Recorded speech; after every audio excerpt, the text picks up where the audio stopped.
हाय नमस्कार, मी Sneha cook the फॅमिलीमध्ये पुन्हा एकदा तुम्हा सर्वांचं खूप सारं स्वागत करते. कशा आहात तुम्ही सर्वजण? आशा करते तुम्ही सर्वजण मस्त मजेत आणि भरपूर आनंदात असाल.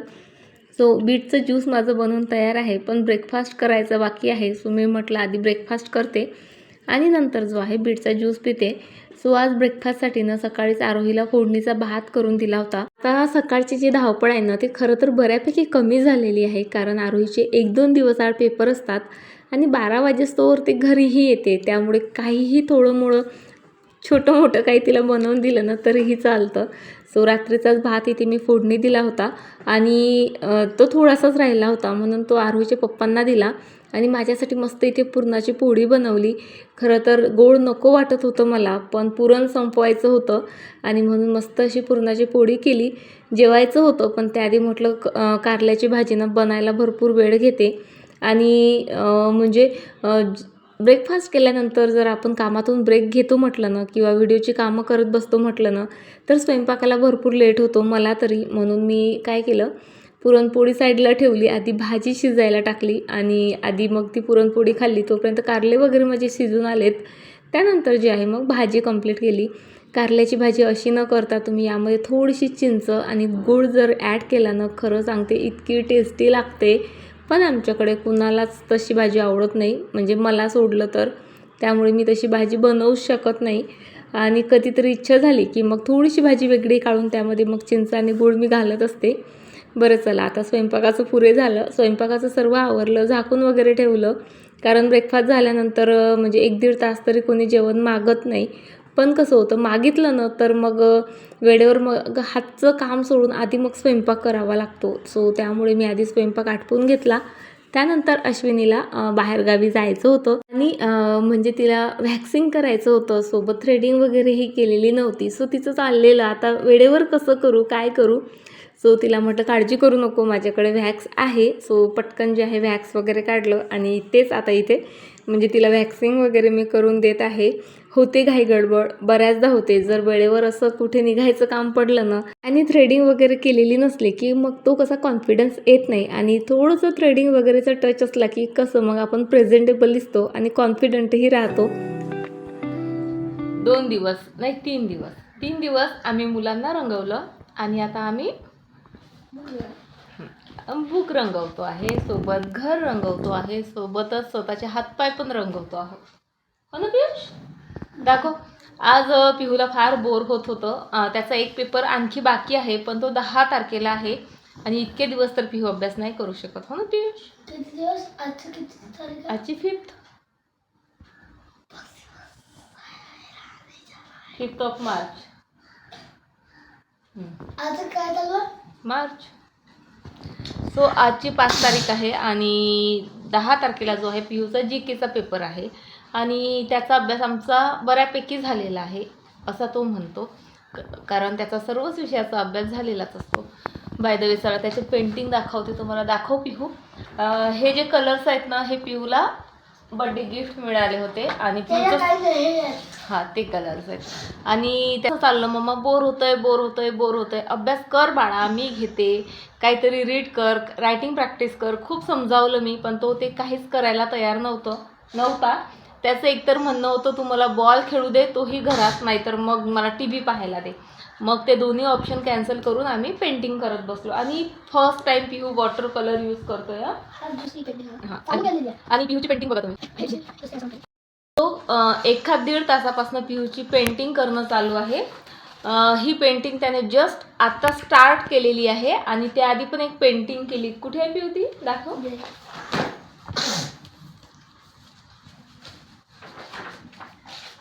आज पिहू कसा दिसतोय बघा, ऑइलने लावला आज माझ्या पिहू.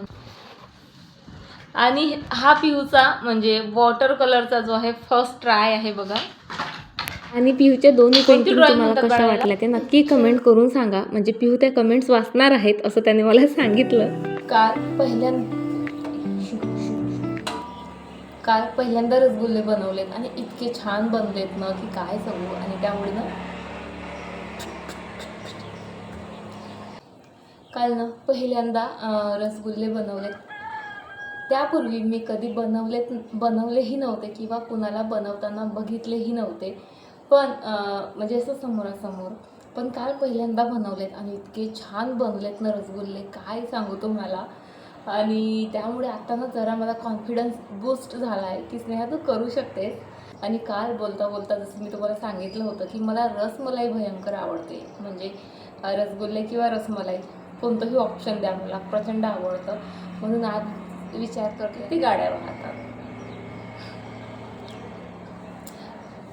आणि त्यामुळे आज विचार करते की आज रसमलाई बनवते. ती जसं मी सांगितलं होतं 3-4 दिवसाचं दूध साठलेलं होतं. सो त्यातल्या काही दुधाचं काल जे आहे रसगुल्ले बनवलेत आणि काही दूध कालचं होतं आणि हे 1 लिटर दूध आजचं आहे. सो याची मी आत्ता बनवणार आहे रसमलाई. इतकी एक्सायटेड आहे मी रसमलाई बनवायला. म्हणजे कॉन्फिडंट आहे की स्नेहा तुला आता जमू शकतं म्हणून. आणि म्हणून जे आहे घेतलं काम हातात. आता जमेलच का नाही हे माहीत नव्हतं आणि कालही मी तुम्हाला म्हटलं होतं फिंगर क्रॉस, जमेल का नाही माहीत नाही, ट्राय करते. पण 70 ते 80%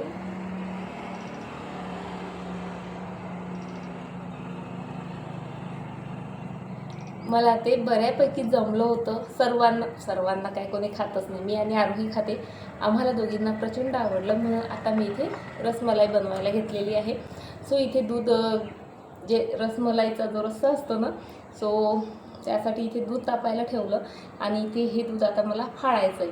आता मी जे व्हिडिओ बघितले त्यामध्ये असं सांगितलेलं आहे दूध फाडण्यासाठी तुम्ही गाईचंच दूध यूज करा, पण माझ्याकडे तर येतं म्हशीचं दूध. सो त्यामुळे मी म्हशीच्या दुधापासून जे आहे रसमलाई बनवायचं ट्राय करणार आहे. सो स्टे ट्यून, व्हिडिओ पूर्ण बघा. आता पुन्हा सांगते, ही काही माझी रेसिपी नाही. मी पण 1, 2, 3, 4 भरपूर व्हिडिओ बघितले आणि त्यातली सर्वात सोपी रेसिपी जी आहे मी तुमच्यासोबत इथे शेअर करते आहे. आणि आणखी कमी वेळेत आणि सोपी पद्धतीनं, म्हणजे थोडंसं माझं व्हर्जन ॲड करून मी तुमच्यासोबत शेअर करते आहे. सो चला, दूध दोन्ही तापायला ठेवलेत मी.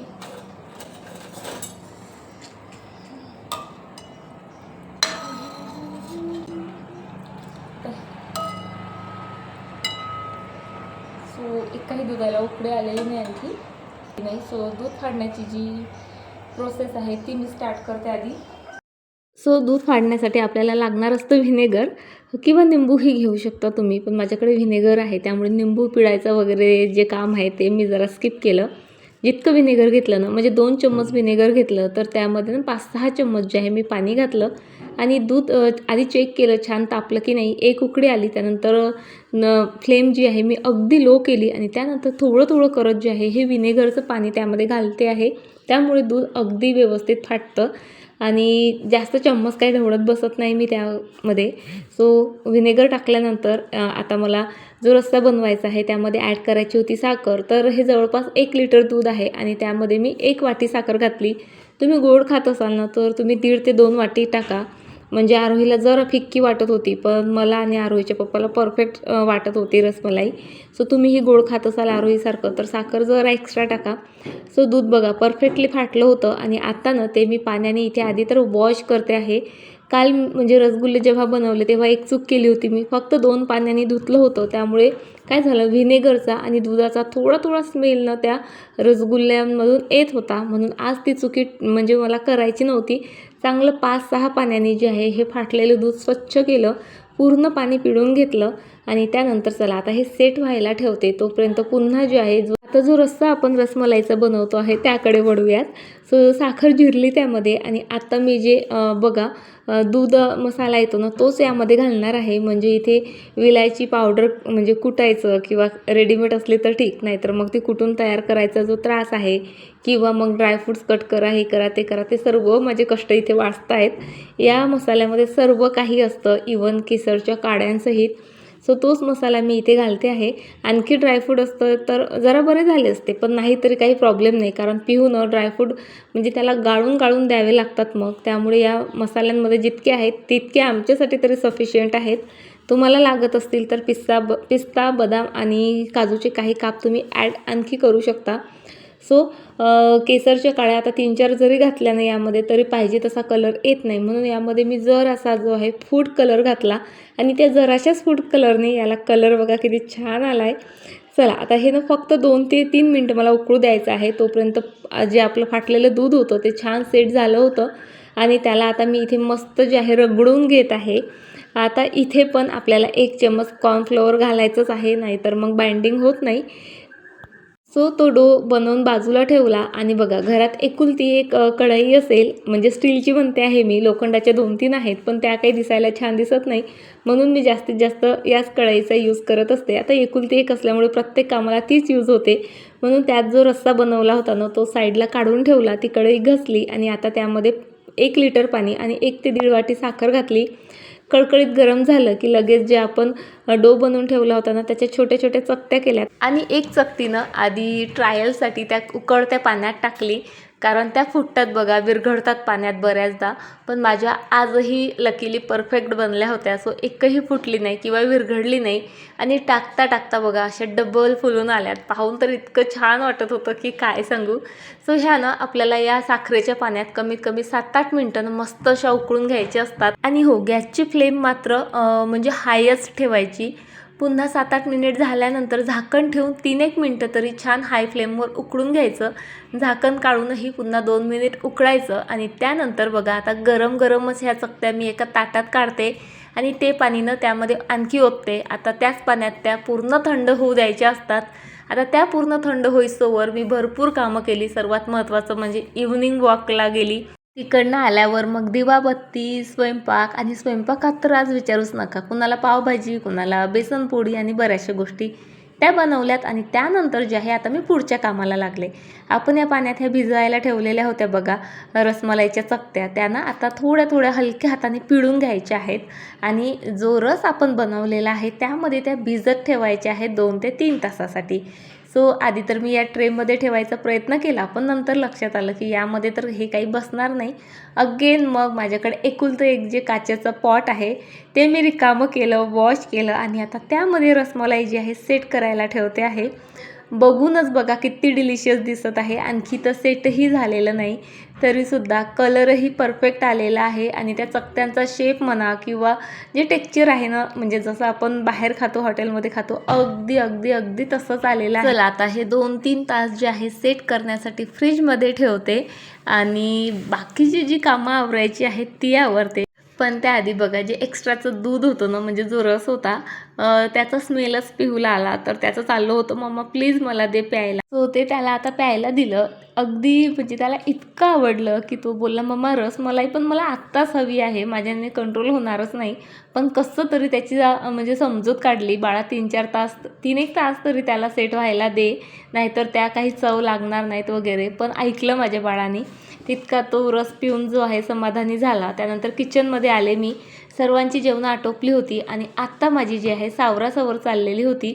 आता तुम्ही बघू शकता हा पसारा, कारण हेच जसं मी सांगितलं, कुणाला पावभाजी तर कुणाला काय तर कुणाला काय. त्या गडबडीत आज माझे भांडेही भरपूर निघालेत आणि कामंही भरपूर वाढलेत. सोबतच यात माझा वेळही खरं सांगते भरपूर गेला. आणि या क्षणाला ना मला असं वाटत होतं, म्हणजे मी म्हणायला पाहिजे होतं की नाही मला एक सांगा, एक तर मी पावभाजी बनवणार, एक तर भाजीपोळी बनवणार. पण आपण असं होतं ना फ्लोमध्ये, असं वाटतं ठीक आहे जाऊ दे, तुम्हाला हे खायचं का, तुम्हाला ते देते, तुला ते पाहिजे का, तुला ते देते बाबा. असं करत करत आपण स्वतःला खपवून घेत असतो.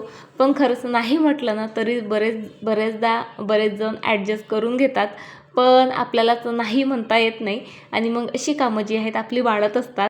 आणि काही वेळा तर उद्याची कामं कमी करण्यासाठीही आपण आजच जास्तीची कामं करून घ्यायचा प्रयत्न करतो आणि त्यातही मग आपला बराच वेळ जातो. बरं चला आता पटपट सर्व आवरून घेते मी आणि आता मला जेवायचं आहे. भरपूर भूक लागली आणि आता तर मला वाटतं आहे म्हणजे मी शपथच घेतलेली आहे स्वतःचं वजन वाढून घ्यायची.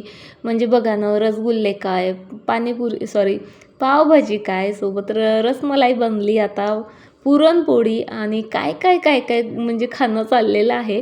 नक्कीच या काही दिवसात माझं वजन वाढलेलं तुमच्या लक्षात येईल.